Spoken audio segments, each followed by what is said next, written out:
A imagem aí tá ruim. Tá boa a imagem. Seja bem-vindo, Guga, ao Causos do Jiu-Jitsu aí do nosso canal do Dojo TV. O prazer aqui estar participando desse bate-papo aí com você e falar um pouquinho da história, da minha história no jiu-jitsu, da região aí, aqui na Austrália também. Tá ótimo. Cara, vou falar assim a minha primeira. Lembro de você ali na época como já foi falado anteriormente, aí, da rivalidade do Castro Mendes, que era o Kaká e China, contra a Liga Jiu-Jitsu, né? Que eram as duas maiores equipes na época ali dos primórdios ali do Jiu-Jitsu ali no Vale Paraíba, né? Uhum. Mas assim, pessoalmente me lembro do dia que você pegou a faixa preta lá, né, cara? Que o Sérgio Lisboa me convidou para participar, que eu trabalhava com ele ali, trabalho na polícia até hoje. E lembro de Uhum. você, do Gambinho e do Juninho pegando a preta lá na Academia do Calazans, o mestre Oswaldo Alves, né? Eu lembro desse evento, assim, especificamente.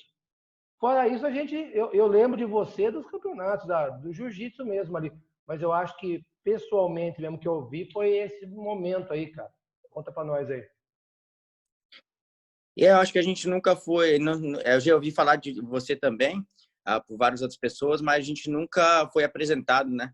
Exatamente. É, é, Mas, cara, eu acho que aquele evento na Academia do Calazans Camargo, com as faixas entregues de faixa preta, foi um marco para a cidade, foi um marco no jiu-jitsu da região, por vários motivos, né? Por a gente ser os primeiros faixa preta, a gente abriu muitas portas para outros faixa pretas vindo depois da gente, e tudo que a gente passou, a nossa história no jiu-jitsu, foi uma celebração, né? Tendo o mestre Oswaldo Alves lá, o mestre Sérgio, né? Que é a figura indispensável. Acho que, não sei se não lembro se o Careca estava lá também, mas Acho que não, muito cara. Acho que importante. não. Não, o Careca acho que não, mas estava alguns outros faixa pretas da região também, e foi importante para todo mundo, né? Para a gente, como reconhecimento, e para todas as outras pessoas que estavam lá assistindo, para se almejarem, né? Se espelharem e conseguirem atingir os objetivos também, como a faixa preta, que é uma faixa bem difícil de conquistar. Eu sou um desses. Até falei na entrevista com o Juninho que eu era marrom, né, cara? Acho que faltava ainda um gás final ali, um gatilho. E vendo vocês pegar foi bem legal para mim, porque daí eu já dei o gás necessário ali para chegar na minha preta. Foi bem legal e Para falar, emocionante. para falar a verdade, cara, quando eu recebi a faixa preta, quando o Sérgio falou que ia dar a faixa preta, eu nem queria. Eu falei, não, não, Sérgio, peraí, deixa eu treinar mais uns 2 anos aí. Ele falou, não, não, não, vocês já estão preparados tecnicamente, blá, blá, blá. E aí, na época, a gente ficou meio assim, né? Pô, faixa preta, será? Eu tinha 23 anos, né? Eu falei, Entendi. cara, eu tô muito novo para receber faixa preta, né? Só tinha os faixa pretas, né, que eu conhecia, já eram mais velhos, já eram... Aí eu fiquei assim, meio assim, até apreensivo em pegar a faixa preta, né? Mas depois eu vi que a faixa preta é uma faixa qualquer, como qualquer outra. Na lógica que você tem muito mais obrigações e muito mais deveres na faixa preta. Eu acho que a faixa preta é uma faixa preta para servir, né? Servir aos outros, servir as pessoas que querem aprender o jiu-jitsu, e não só o jiu-jitsu, mas todos os benefícios que a faixa preta traz, né? Sim. Mas você não para nunca de aprender, né? Você está sempre tentando aprender o máximo possível. Eu sempre gostei de estudar o jiu-jitsu porque eu fui um cara muito leve, né? Eu era muito leve, então eu tinha que aprender as técnicas de direito. Não adianta eu tentar fazer força. A força para mim nunca adiantou, então eu tinha que aprender as técnicas de direito e tinha que aprender o máximo de variações possível de cada técnica para poder usar se eu tivesse condições de usar, né? Então Entendi. sempre fui um estudioso do jiu-jitsu, sempre gostei de estudar muito jiu-jitsu. Legal, pô. E você ficava ali na academia do Juninho mesmo, na liga, né? Começou com o Sérgio Lisboa, depois foram para a liga, na Rua Tijuca ali. O que aconteceu comigo foi o seguinte, né? Meus primos, eu sou do Rio de Janeiro, nasci do Rio de Janeiro e mudei quando criança para São José. Eu tinha uns 6 anos de idade. Até o alemão foi um dos meu vizinho de porta, meu vizinho de muro. Foi as primeiras pessoas que eu conheci em São José. E meus primos, minha família toda morava no Rio de Janeiro. Meus primos já faziam judô. Eles treinavam judô há muitos anos. Meus primos eram faixa preta de judô. E, e eles já falavam de jiu-jitsu na época. E a gente era novo ainda, eu tinha, sei lá, 8, 10 anos de idade, a gente ouvia falar de jiu-jitsu o tempo todo. Eu ia para o Rio também, falava de jiu-jitsu, eu via o pessoal do jiu-jitsu. E eu sempre quis treinar jiu-jitsu, porque eles não falavam tanto, né? E aí eu comecei no judô, quando eu tinha 8 anos, 8 para 9 anos, eu comecei lá no tênis clube com o Amadeu. Treinei lá quase uns 2 anos. Cheguei à faixa amarela, faixa laranja, se eu não me engano. E quando eu fiquei sabendo que o jiu-jitsu tinha chegado na região, que estavam dando aula na academia lá da Dragões, eu fui lá.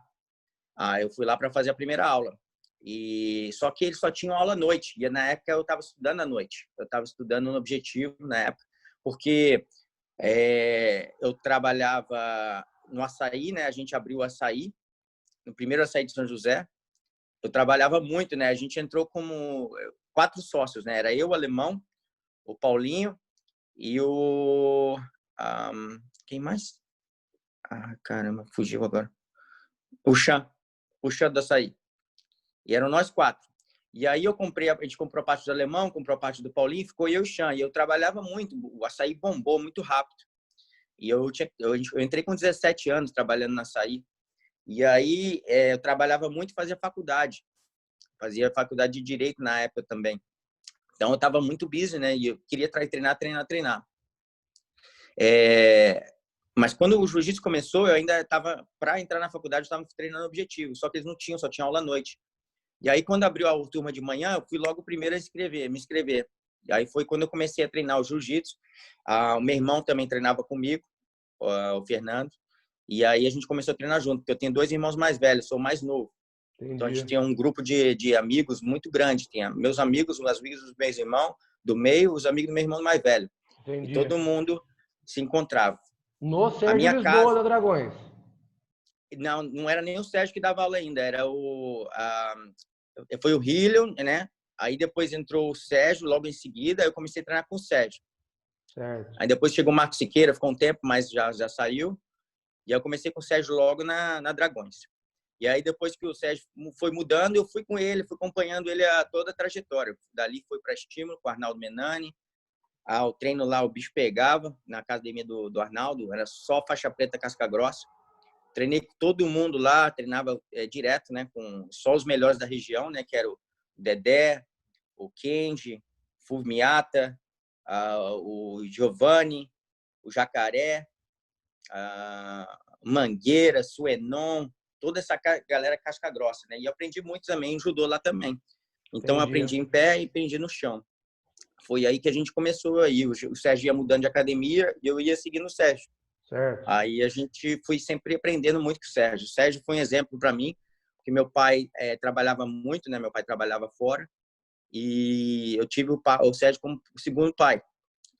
Ele era muito restrito, né, na disciplina. Ele tinha o jeito dele de brincalhão, mas na hora para falar sério ele falava sério. Deu vários conselhos de vida para a gente na época, né? Porque a gente era tudo novo. Mas foi uma época muito legal, porque eu aprendi muito, muito. Meu pai também era bem rígido, então eu tive disciplina dos dois lados. Legal, pô. O açaí que você está falando é aquele que tinha ali subindo ali perto da Avenida São João, perto da igreja ali? É aquele ali? Isso. A gente que abriu o açaí, o primeiro açaí lá, foi a oficina do açaí. Oficina do açaí, eu já fui lá algumas vezes lá na época lá. Bem na igreja, em frente da igreja Padre Rodolfo. É isso mesmo. A ideia surgiu lá em Ubatuba, a gente estava na praia, e aí a gente falou, vamos abrir um açaí lá em São José, porque aqui, lá não tem açaí, tava todo mundo em Ubatuba ali, na Vermelhinha. Aí, cara, semana seguinte a gente já começou a ver os lugares para abrir, e aí eu consegui esse ponto. Legal. E aí a gente tocou. Aí bombou muito rápido, né? Então foi complicado, porque eu vi até na reportagem que o Alemão falou que eu não competia muito e tal. Eu competi muito no começo, na minha faixa azul, né? Aí depois na faixa roxa eu comecei a trabalhar, comecei a fazer faculdade, aí já ficou mais difícil. Fiz exército também. Entrei pro tiro de guerra e fiz exército, 1 ano de exército. E aí eu parei de competir um pouco, né? Porque não tinha condições de fazer tudo ao mesmo tempo. A vida vai levando a gente para outros lugares, né? Não tem muito... Mas tudo foi aprendizado. Todas as épocas foram muito boas. Legal. Depois você foi para a Rua Tijuca ali, quando abriu a liga ali. Antes disso, a minha casa era ali no Apolo, né? Eu tinha uma casa, minha casa era uma casa grande, que tinha um quintal bem grande, tinha piscina lá, então todos os meus amigos, os amigos dos meus irmãos, todo mundo se reunia lá. E a gente fazia, lutinha, era luta de capoeira, luta de porrada, a gente botava as luvas, socava. E aí a galera começou a se despertar o interesse, entendeu? Entendi. Tanto que o alemão, eu levei ele para o jiu-jitsu, o Juninho, ele era do judô. Quando o Juninho começou a treinar, eu já treinava jiu-jitsu. No começo eu ensinei muita coisa para o Juninho. Aí depois, quando o Juninho abriu a academia dele lá, quer dizer, começou a dar aula na academia dele, lá na casa dele, eu comecei a treinar lá, porque o Sérgio tinha parado de dar aula, não queria mais dar aula. E aí eu fui treinar com o Juninho. E aí que ele me ensinou muito. Então, eu comecei ensinando para o Juninho, depois ele me ensinou muito. Entendi. Depois da faixa roxa, faixa marrom, até pegar a faixa preta, a gente treinava junto todo dia lá. E ele me ensinou muito, né? Porque ele estava no dia a dia lá no jiu-jitsu, né? Todo dia. Entendi. Mas é foi assim, bem né? legal. A gente acaba, o caos do jiu-jitsu, cara, a gente tá tentando acertar as datas, até a gente se confunde. Eu pensava, Gu, lembra uma vez que teve uma confusão que o Pipo lá do Kaká tinha alguém lutando com alguém da liga, que eu achei que fosse você, que o Pipo falou, quebra o braço dele, era um campeonato, eu achei que era com você, mas não era, era contra o Gambim, que daí o Juninho tretou, deu um bate-boca lá, entendeu? Eu tinha na minha cabeça que era você. Eu não escutei direito. Eu escutei direito aqui, falhou um pouco. O que aconteceu? Então, assim, às vezes as datas e os causos acabam não batendo. Eu tinha para mim que um campeonato, acho que foi Tremembé, não me lembro, que alguém estava lutando, alguém da liga contra alguém nosso aqui. E daí tinha um cara do Kaká, chamado Pipo, que falou, quebra o braço dele, não sei o quê, durante uma luta. Uhum. E o Juninho brigou, deu um bate-boca, quase saiu uma porradaria lá. Na minha cabeça eu tinha que era contra você que alguém estava lutando. Mas não era contra o Gambim. Né? Não fui eu não. Na verdade, nesse desafio de Ubatuba contra São José, era para eu lutar com o Kaká, na verdade. Entendi. Eu era mais leve, eu ia lutar com o Kaká, ele era um pouco mais pesado, mas acabou que, tipo, 2 semanas antes de lutar, eu machuquei meu cotovelo bem feio, e aí eu tive que ficar de tipóia durante, sei lá, 2, 3 meses, assim, e aí eu não pude lutar no primeiro campeonato, eu tava louco para lutar. Então, esse primeiro campeonato é aquele do Tubão, né? Que é o Lisboa contra a turma do Mestre de Milson, é isso? Isso, esse aí, esse desafio Ubatuba São José. Entendi. Porque eu conheço o Kaká desde aquela época, o China, todo mundo, né? O Aldão, não sei se você lembra do Aldo. Não lembro, cara. Aldo? O Aldo é um monstro de, sei lá, 120 quilos, que treinava também com o Edgar. Enfim, eu ia lutar com o Kaká nessa época aí, até que o Leozinho me substituiu e acabou lutando com o Kaká nesse desafio aí. Entendi. O nosso saudoso Leozinho aí, que já falecido. Entendi. Eu tô arrumando, agora eu arrumei a fita lá com o Sérgio Lisboa, desse desafio aí. Tô convertendo ela em DVD para poder assistir melhor aí, ver se eu consigo postar esse campeonato aí. Vai ser muito legal. Se você puder postar, vai ser muito legal. Vou adorar assistir as lutas. Não, tá comigo aqui já, tô dando um trato nas fitas, que tá tudo embolorada, né? E já mandei para um cara agora aqui, pro cara recuperar para mim. Entendeu? E daí, depois da preta, daí, cara, eu não me lembro, assim, né? Daí eu já estava trabalhando na polícia lá em São José, trabalho até hoje.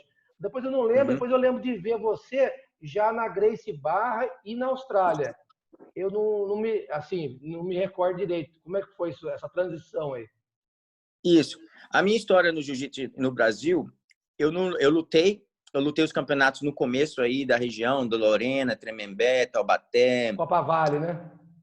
Lutei alguns campeonatos paulistas da FESP, do outro do Otávio de Almeida. Mas eu nunca fui muito ativo por causa desse motivo que eu te falei. Trabalhava, estudava, tinha exército. E aí acabei não focando muito no jiu-jitsu. Outra coisa também, eu gostava muito das festas. As festas me impediam um pouco de competir. Atrapalhava a performance?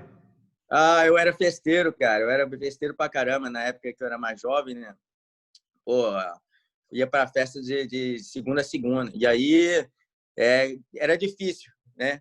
Lógico. Mas aí, quando eu peguei a faixa preta, logo que eu peguei a faixa preta, eu peguei em 2003. Eu peguei em janeiro de 2003. E aí, em outubro de 2003, eu já vim para a Austrália. Entendi. Eu vim para a Austrália logo na sequência que eu peguei a faixa preta. Então, depois da faixa preta, eu lutei o Mundial de faixa preta em 2003, logo que eu peguei a faixa preta. Eu me aventurei, eu falei, agora eu vou lutar pelo menos um Mundial antes de ir embora.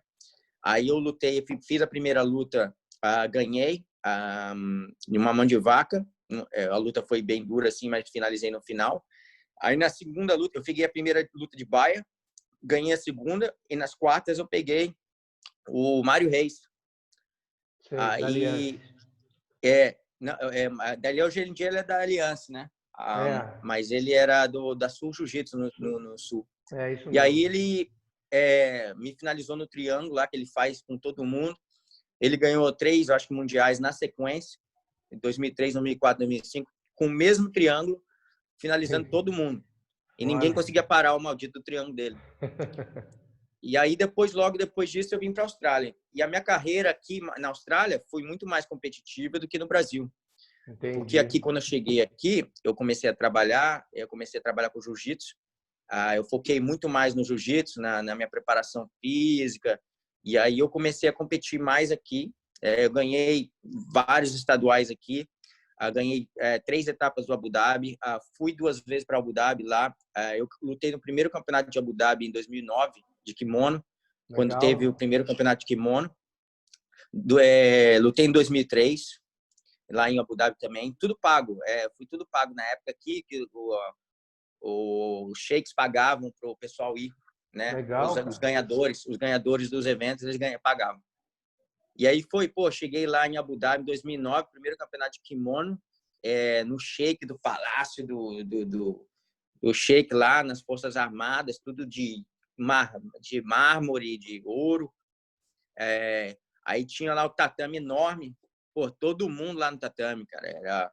Era os Miau Brother, Rodolfo Vieira, Gabi Garcia, Michele Nicolini, todos top do jiu-jitsu, Rafael Mendes, o Guilherme Mendes, todos eles treinando no mesmo lugar. Legal, cara. E eu ficava lá o dia inteiro só assistindo. Os caras fazendo posição, os caras treinando. Fora a galera da Gracie Barra também, né? O Lagato, o Braulio Estima, o Vitor Estima. E foi uma época muito boa, porque eu aprendi bastante também. Fiquei lá só estudando. E aí eu lutei também aqui, lutei o Sydney Open, os campeonatos aqui, tudo que tinha aqui eu lutei. E aí, graças a Deus, fui vitorioso nas maioria deles. Legal. Então, minha vida de atleta foi depois de ter pego a faixa preta. Eu comecei até por causa do foco, né? Nesse momento, você estava focado só no jiu-jitsu, daí que deu certo, pô. Exato. O que aconteceu? Por que eu vim até a Gracie Barra, né? Porque quando eu estava aí no Brasil, a gente abriu uma academia bem pequenininha no Maringá. Depois que eu vendi o açaí para o meu amigo, grande amigo também falecido, o Big, não sei se você chegou a conhecer. Não. O Big tinha mais de 200 quilos. Ele tinha quase 2 metros de altura, enorme, enorme. Assim, gordo, mas ele jogava rugby, ele é bem ativo até. E até tem um caso interessante que depois eu conto para vocês aqui. Eu vendi minha parte do açaí para ele, que eu já não queria mais, queria viajar o mundo. E aí não deu certo o meu visto para os Estados Unidos. Depois do Setembro 11 lá, dos ataques de terroristas, meu visto foi negado e aí eu acabei vindo para a Austrália. Só que antes, nesse período, eu montei a academia com o Gambim, ali no Maringá. E aí a academia durou 1 ano, né, mais ou menos. Nem isso, acho que uns 11 meses. Aí a gente fechou também, porque eu consegui o visto para a Austrália, eu vim para a Austrália. E como eu consegui o visto na Austrália, eu fui mandando e-mail para as academias aqui, perguntando se eles tinham interesse de ajuda, se pudesse ajudar, que eu gostaria de fazer parte do time, que eu gostaria de agregar, que eu não queria creontar, que eu ia ajudar. E aí um dos faixa preta que estavam aqui, que é o Marcelo Rezende, que é hoje em dia é o diretor regional aqui da Gracie Barra, da Oceania, me mandou uma carta me convidando. E aí com essa carta, eu consegui o visto da Austrália para trabalhar aqui na Austrália no primeiro ano. Aí eu vim para cá, cara. Eu vim com uma mala nas costas, sem muito dinheiro, entendeu? E sem nada de dinheiro praticamente. E vim tentar a sorte, entendeu? Trabalhei muito de peão de obra, trabalhei muito na jardinagem, trabalhei de garçom, fiz tudo que tinha que fazer. Todo mundo, né, quando vai para o exterior faz. Isso é mesmo. E sempre treinando jiu-jitsu, sempre competindo, sempre tentando melhorar, né, e aprimorar. Certo, legal, pô. Tanto que quando eu comecei na Gracie Barra, ela não era nem uma franquia. Entendi. Eram academias isoladas da Gracie Barra no mundo, né? E aí, aos poucos, foi tornando franquia. E durante alguns anos, agora eu já tenho 2 franquias, né? Aqui. Legal, pô. Na cidade onde eu moro. Legal. Isso é mesmo. É. A Gracie Barra virou uma potência, né, cara? São mais de 900 no mundo, né? Uhum. Hoje em dia, a Gracie Barra é uma academia que lidera o mercado, né? Ela lidera o mercado nacional, internacional, e todas as academias se espelham na Gracie Barra por ser uma academia de alto padrão, né? Uma academia com excelente técnica, tipo assim, já demonstrou no mundo inteiro que está entre os top sempre. E, cara, sempre prezando o aluno, entendeu? Sempre tentando melhorar o aluno. Tem vários programas, um sistema legal, entendeu? Que todo mundo segue. Eu acompanho a metodologia de ensino deles, é muito boa, né, cara? Entendeu? Eu acompanho um pouco aí, sigo ali o Fábio Gurgel também da Aliança. Eu acho que é o formato do futuro, né, Guga? Se você não padronizar e focar no aluno, você vai fechar. Você não vai aguentar. Na verdade, o Fábio Gurgel se espelhou muito na Gracie Barra, né? Ele tem um contato direto com o Carlinhos, e Carlinhos e Fábio Gurgel fizeram um modelo para as pessoas viverem do jiu-jitsu, né? É isso mesmo. Que é o mais importante. Antigamente, você tinha 10 alunos lá, porradeiro, que queria socar a porrada, que é só casca grossa. Hoje em dia, não dá para você viver mais assim, né, cara? Se o cara quer viver do jiu-jitsu, ele tem que ter lá a pessoa que quer treinar 2 vezes por semana, tem que ter o pai de família que quer ir lá dar um treininho, quer aprender uma defesa pessoal. Lógico. Aí tem o pessoal que quer entrar em forma. Kids. Então, mudou um pouco a maneira de a pessoa, o dono da academia, o professor, de ver o jiu-jitsu como um business, né? E não como só lutador casca grossa, campeão mundial. Não, isso mesmo, tem que mudar esse formato.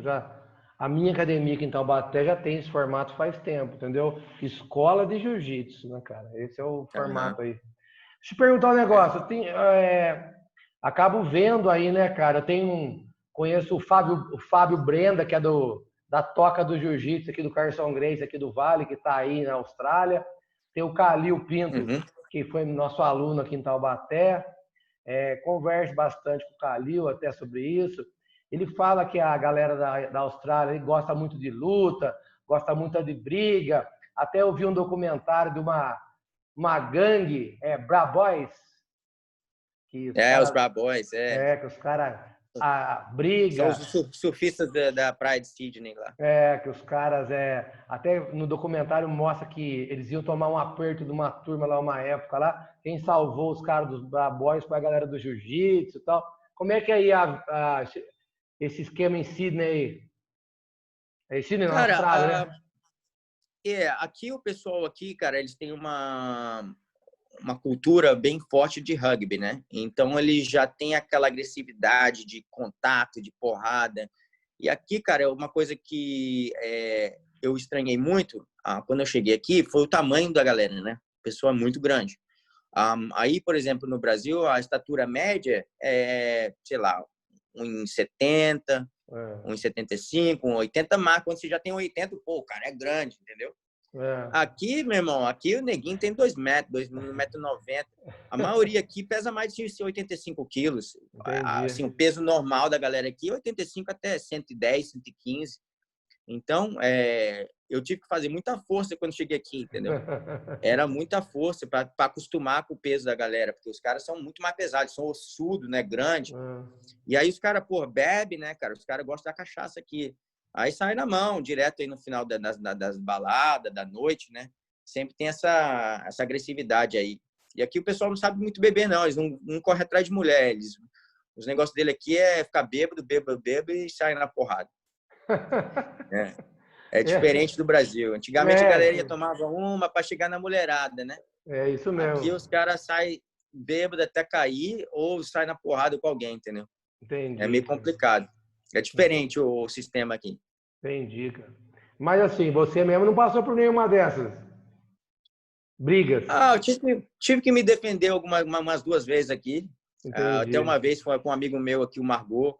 A gente estava surfando numa praia lá do norte, aí o cara encrencou comigo lá. Eu não tinha feito nada, praticamente nada. O cara começou a gritar comigo. Aí acabei saindo da água, joguei uma pedra no maluco, esquentei a cabeça também. Não devia ter feito, né? Aí ele veio correndo atrás, aí tive que usar o jiu-jitsu, né? Entendi. Tive que botar para baixo e fazer ele respeitar. Mas, graças a Deus, não fiz nada que além do controle emocional. Legal, pô, legal. Você falou que tinha uma história de São José para falar do Big aí, que você falou que ia falar. O que era? O Big, cara, teve uma época que a gente era um grupo bem unido de amigos, né? Tinha o Troncho, a galera, cara, o Churu, tinha um pessoal lá que vivia, todo mundo aglomerado, né, na casa lá do Big. Ele é um cara muito carismático, fazia churrasco toda vez, tinha festa na casa dele o tempo todo. Entendi. E o pessoal falava, o que aconteceria se o Guga pegasse o Big, né? Porque o Big era, 4 vezes do meu tamanho, entendeu?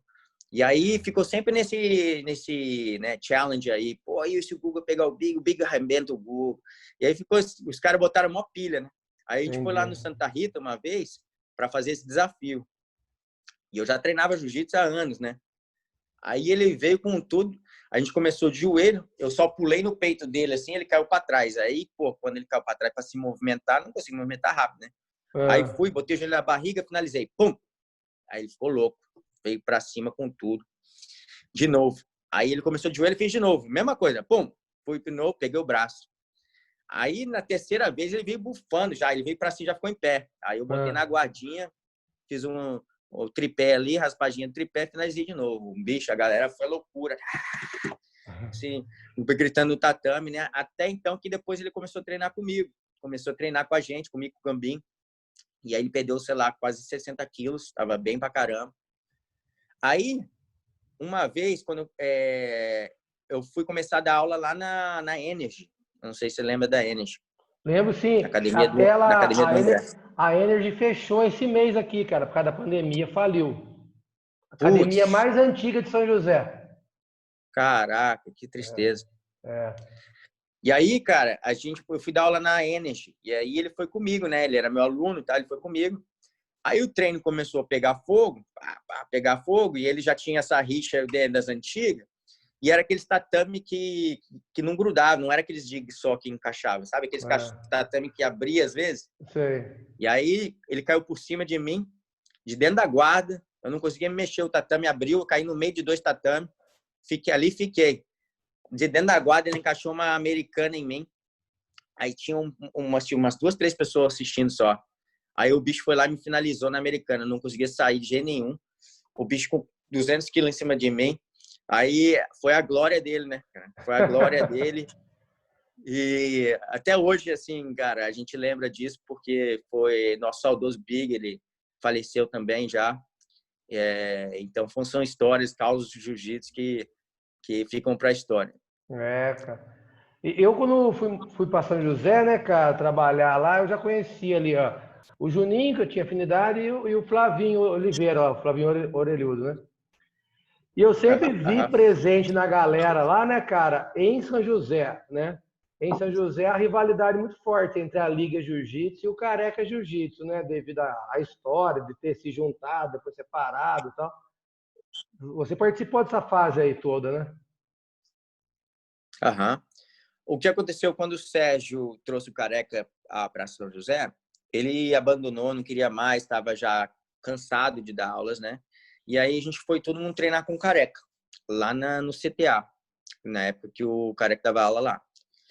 E o cara, eu sempre tive eu sempre fui um cara muito aberto, né, cara? Eu gostei muito de treinar com o Careca, porque o Careca era um professor que exigia muito do aluno. De outra forma, o Sérgio, ele era mais um mentor, mais um mestre firme, muito técnico. O Sérgio dava aula dele, era impressionante. Até hoje, a minha aula, o pessoal fala da minha aula, porque eu tenho uma didática parecida com a dele. Eu explico o porquê, eu explico cada passo. Então, eu tenho uma didática bem parecida com a do Sérgio. E o Careca, ele já era ao contrário, ele preparava os caras para a guerra. Então, a gente fazia 6 treinos de 10, às vezes 8 treinos de 10, tipo assim, sem parar. E eu treinava lá, cara, e eu gostava de treinar lá, porque eu fiquei bem preparado. E quando a gente chegou lá, já tinha uma turminha, né? Que era o Chuck, o Pablo, o Taú, o Flavinho, tinha mais uma galera, acho que Leandro, tinha uma galera lá. E o Chuck era do mesmo peso que eu, pô, a gente se pegava lá todo dia. Acabava um treino de 10 minutos lá, sentava, o Careca falava assim, cansou? Bora de novo. Chuck, vamos, de novo. Na sequência, assim, sem parar. Eu treinava com o Chuck sem parar, entendeu? E o Chuck era um monstro, né? O Chuck ainda é um monstro de jiu-jitsu. O Pablo também tá bem pra caramba lá em Abu Dhabi, tá vivendo jiu-jitsu também, como o Chuck. E eles são casca grossa do jiu-jitsu, né? Então, a gente treinava mão aberta, taparia. Eu lembro que, pô, os bichos pegavam lá. Aí, quando ele teve esse atrito com o Juninho, eu acabei... E até o Careca chegou para mim, uma época, até no açaí lá, a gente se encontrou lá, tomou um açaí. Aí o Careca chegou para mim e falou assim, e aí, Guga, o que você vai querer? Né? Aí eu fui muito sincero com ele, eu falei, Careca, eu gosto muito de você, gosto muito de treinar contigo, mas o Sérgio é o meu mestre, né? Então, o que ele decidir, eu tenho que seguir com ele. Ele falou, não, eu entendo perfeitamente. E aí eu fui com o Sérgio de novo. Eu comecei a treinar com o Sérgio de novo, mas sempre tive um carinho muito grande por todo o pessoal do Careca. Eu nunca tive essa rivalidade porque eu era até mais antigo que eles no jiu-jitsu. Porque eu comecei antes. Eu comecei em 1992. Comecei a treinar jiu-jitsu. Para 2, para 3. Então, foi essa época aí, eu já comecei, já era faixa azul, já avançado, já, na época.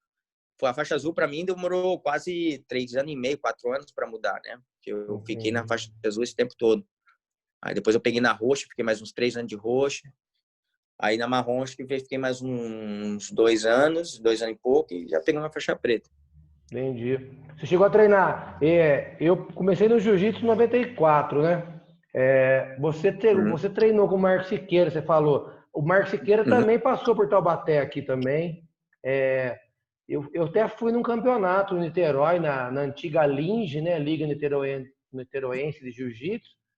Foi daí que eu conheci o Flavinho, conheci o Chuck, conheci o Pablo, conheci o Taú, que foram com a gente, vieram de São José. A gente lutou lá, eu era branca, fui lutar de azul, ele botou todo mundo de azul lá. Você treinou com o Marco Siqueira? Treinei também fiz vários treinos de manhã cedo. Ele era um cara muito pesado, né? Ele tinha, sei lá, acho que uns 100 quilos, mas bem flexível, muito flexível. Uma guarda mais avançada, assim, uma guarda chata. Eu era muito levinho, né, cara? Eu tinha 60 e poucos quilos. Entendi. Então, eu era faixa branca, os caras já eram faixa preta. Então, eles brincavam comigo, né, pra lá e pra cá.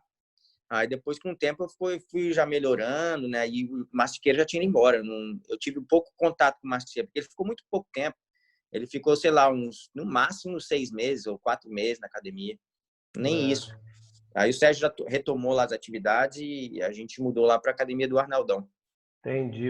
Ele vinha em Taubaté aqui 2 vezes por semana dar aula. Tinha 2 caras aqui, o Gilson e o Xaxá, que traziam ele aqui. A gente tinha aula na casa também do deles, Gilson. Eu acho. Se eu não me engano, o Aldo era de Lorena ou Pinda, alguma coisa assim. O Aldo que você tá falando não é o irmão do Ganso, não, né? Não é o irmão do Ganso da Toca do Jiu-Jitsu. Putz, eu não sei, cara, não você sei. Falou que ele era parceiro do Edgar? Do Edgar... Era parceiro do Edgar. é o Edgar e o Tomás, né? Do judoca. É, Hatcher lá, né? É. Eu lembro Esqueci o sobrenome deles. eu lembro só se for o Aldo, o irmão do Ganso, mas eu não sei, porque tem o Aldão, que é o irmão do Ganso, que comanda a toca do jiu-jitsu hoje em Lorena. Guará, Deve ser ele. Lorena. Deve ser ele, é. Ele era muito forte na época, muito forte, bem muito grande, peludão, assim, bem peludo, bem forte ele. Deve ser ele. É. E teve uma história também engraçada não, né? Que o português, eu não sei se conhece o português, Carlos Português. Só sei de nome. O portuguesinho. Tem um português que era da Lotus Club, né? O Lotus. Eduardo, né? Eduardo Português. Isso, tem Eduardo Português, que o Juninho já lutou com ele, tudo. E tem o Carlos Português, que casca grossa do jiu-jitsu, da Companhia Paulista. E ele mora aqui na Austrália hoje em dia, né? Quando eu lutei um dos primeiros campeonatos lá em Lorena, acho que foi em Lorena o primeiro campeonato, eu acabei lutando com o português. Eu acho que foi na final, e o português já era bem mais avançado que eu no jiu-jitsu. Eles já estavam treinando faz tempo lá. Era ele, o Bulldog, I don't know if você conhece o Bulldog e o Marcelinho Garcia, tudo pessoal de São Lourenço. Pessoal muito bom do jiu-jitsu, muito técnico. E o português me finalizou no braço no final. Ele era um pouco mais pesado que eu também, mais forte, na época muito habilidoso. A guarda dele era terrível, guarda muito boa. Até hoje em dia, né, a guarda dele fechada é bem falada no mundo do jiu-jitsu aí. E ele lutou com o Edgar na final do absoluto. Nesse mesmo campeonato, ele ganhou a categoria e foi lutar o absoluto. E aí o Edgar era um monstro, né, cara? O Edgar e o Thomas, o Thomas era da seleção do Flamengo, de judô, os caras eram do judô, monstro. E o Edgar foi lutar com o português tinha, sei lá, 60 e poucos quilos, o Edgar tinha quase 100. Não conseguia passar a guarda do português de jeito nenhum, tentou de tudo quanto é jeito, o português repondo, até que o português encaixou um triângulo nele. E aí ele fez a posição lá, a Arona com o Quinton Jackson. Levantou Pegou e bateu. O português aqui, ó, e plau! Meu, arrebentou a cabeça do português no chão. Eu não lembro se o português até soltou, né? Soltou, mas foi bem na época, todo mundo, que isso, vai matar, morreu. E aí eu acho que o português até ganhou essa luta. Mas foi uma luta bem comentada na época, porque foi uma diferença de peso brutal, e a técnica refinada do português ali na época fez a diferença. Legal, então, foi uma luta bem memorável, né, na época. Entendi. O Bulldog também, o Bulldog era muito bom, era do meu peso, o Bulldog. Lutou várias vezes com o Mateuzinho, nosso amigo também, de infância. Eu já lutei com o Mateuzinho também, mas o Bulldog ganhou de muitos nomes aí. Hoje em dia, acho que ele dá aula na Alemanha e está na Tailândia, vive rodando seminário aí também pelo mundo. Mas não sei quem que é. Eu conheço um Bulldog que está na Irlanda, que tem academia do Rocian Gracie lá, mas esse daí que você está falando eu não conheço, não. Não, é o Alex Bulldog. Ah, não, isso daí acho que é Léo Bulldog, que eu conheço aí. Ele é o Alex Alves, acho. Alex Alves. Entendi. É muito bom, essa galera de São Lourenço também. Muito boa. Para a gente fechar essa história, como é que está o panorama aí do jiu-jitsu na Austrália aí? Assim, tem federação, tem bastante campeonato, como é que funciona aí? Cara, o jiu-jitsu cresceu muito na Austrália. Quando eu cheguei aqui, eu já estou aqui há 17 anos, né? Eu já estou aqui há 17 anos na Austrália. Quando eu cheguei aqui a primeira vez, o primeiro campeonato que teve, tinham 68 inscritos. Nossa. Isso há 17 anos atrás. E hoje em dia, cada campeonato tem 1.000, 2.000, entendeu? Porra. Os campeonatos menores com 600. Então, os campeonatos tipo principais, que são o Pan Pacífico, né? O Pan Pacífico, o Australian, que é o australiano, né? O nacional. Tem o Sydney Open, que é organizado pela FBJJ. Eles são os maiores campeonatos. Então, eles têm um número grande de 1.000 atletas, às vezes um pouco mais. E vários campeonatos também durante o ano todo. O calendário é bem cheio, mas o jiu-jitsu cresceu muito aqui na Austrália. Muita gente praticando. E daquela forma que eu te falei, né? Não é todo mundo que compete, mas muita gente praticando com famílias, as famílias botando no jiu-jitsu. Porque o jiu-jitsu aqui tem uma outra concepção, né? Igual o Brasil. O Brasil começou o jiu-jitsu, era muito mal visto. Tanto que meus pais nunca me aprovaram a treinar jiu-jitsu. Na Certo. época, eles pagavam mensalidade, mas não gostavam muito. Meu pai vivia falando, pô, para de agarrar homem, vai estudar, vai ser o que na vida, para de agarrar homem. Escutei muito isso, né? Todos nós. E eu sempre acreditei no jiu-jitsu na época, eu sempre acreditei. Eu sabia que não sabia que ia me levar para outros cantos do mundo, mas eu gostava muito do jiu-jitsu, então eu me dediquei ao jiu-jitsu. Certo. E hoje em dia eu posso dar de volta o que eu aprendi, as lições que eu aprendi. Hoje em dia eu dou o meu melhor para os meus alunos, para as pessoas que treinam comigo, e eu tento orientá-los não só no jiu-jitsu, mas na vida em si, né? Como todo mestre faz. Lógico. Eu acho que a gente aprende com todo mundo, desde um faixa branca até um mestre graduado. E cada pessoa, às vezes, do momento da sua vida, é importante para você naquele momento. Entendeu? Você não vai seguir um mestre a vida inteira. Às vezes você muda um pouco a sua direção, mas os ensinamentos que aquele mestre te passou nunca serão esquecidos. Isso que eu falo para o Sérgio. Eu não tenho mais contato por estar aqui. Eu gostaria muito de ser Liga Jiu-Jitsu e continuar a bandeira, mas minha vida teve uma outra trajetória. Eu não tinha dinheiro nenhum na época, não tinha como abrir uma academia de Liga Jiu-Jitsu, ninguém conhecia. E a Gracie Barra foi a porta que abriu para mim aqui, entendeu? Mas todos os ensinamentos que o Sérgio me mostrou, todos os ensinamentos que o Sérgio me passou, eu ainda carrego comigo e tento passar para os meus alunos, que são importantes, né? Que são os que valem a pena mesmo. Lógico, e a Então, gente é a somatória desses mestres que passaram a gente passou pela vida deles e eles pela nossa, e a gente vai somando. Eu acho que daí a gente bota o nosso tempero e entrega para os alunos aí, que eu acho que é o que acaba assim. exatamente. A gente vai corrigindo algumas coisas e também vamos errar, né? Mas a gente já pega o negócio meio que pronto e toca para frente. Eu acho que é isso mesmo, tá corretíssimo. E eu também comecei numa equipe, hoje eu sou outra, entendeu? E isso não desmerece nada, cara. Isso, na verdade, é a vida, como você disse, vai tirando para todo lado, né, cara? Entendeu? Desde o momento que você respeite todo mundo e Lógico. trate as pessoas bem e tenha um reconhecimento que eles fizeram parte da sua vida e que melhoraram a sua vida de várias maneiras, eles vão se sentir bem também pelo reconhecimento e por ter feito parte da sua vida.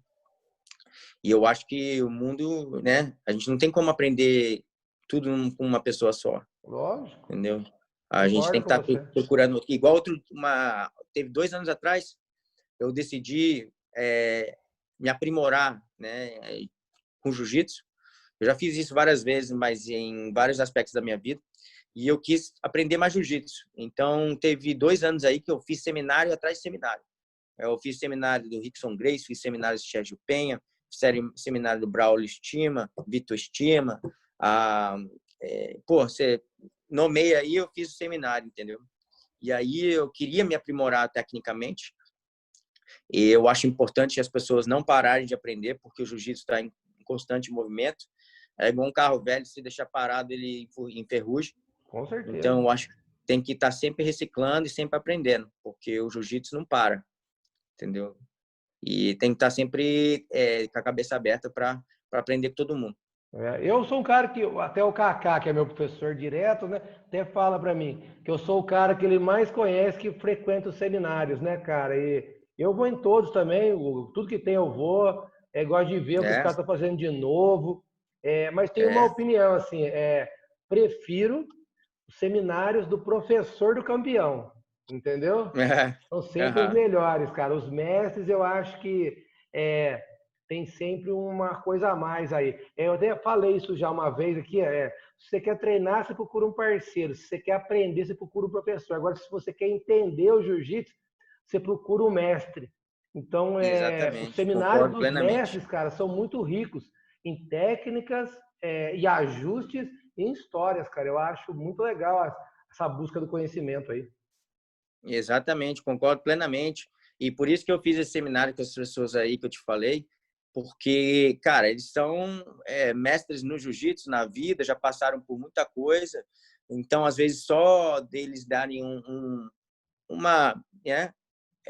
detalhezinho aqui, um conto da vida ali, uma história aqui, você já, opa, já aprendi aí, ó, já isso aí tá gravado, Isso entendeu? aí que é a Então é muito diferença, eu acho. importante. Muito, muito importante.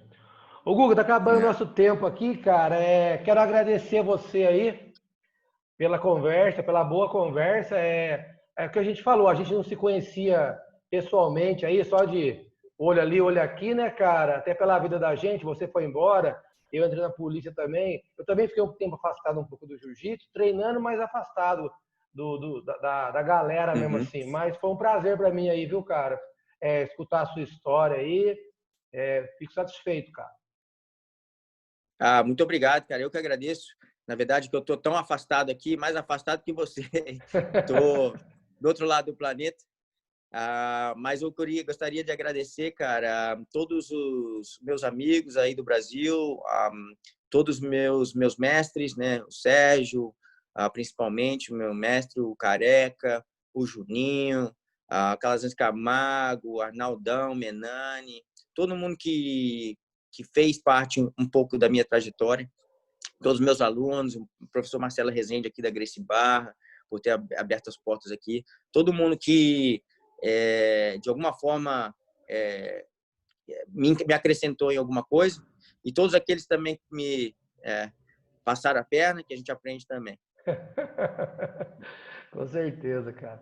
Tá? Então tá bom. Guga, agradeço mais uma vez aí, cara, e Obrigadão. vamos conversando mais vezes aí, cara. Tá bom, muito obrigado aí, prazer. Um abraço, cara. Sucesso Valeu. aí no documentário. Sucesso pra nós aí, cara. Um abraço. Valeu, abração.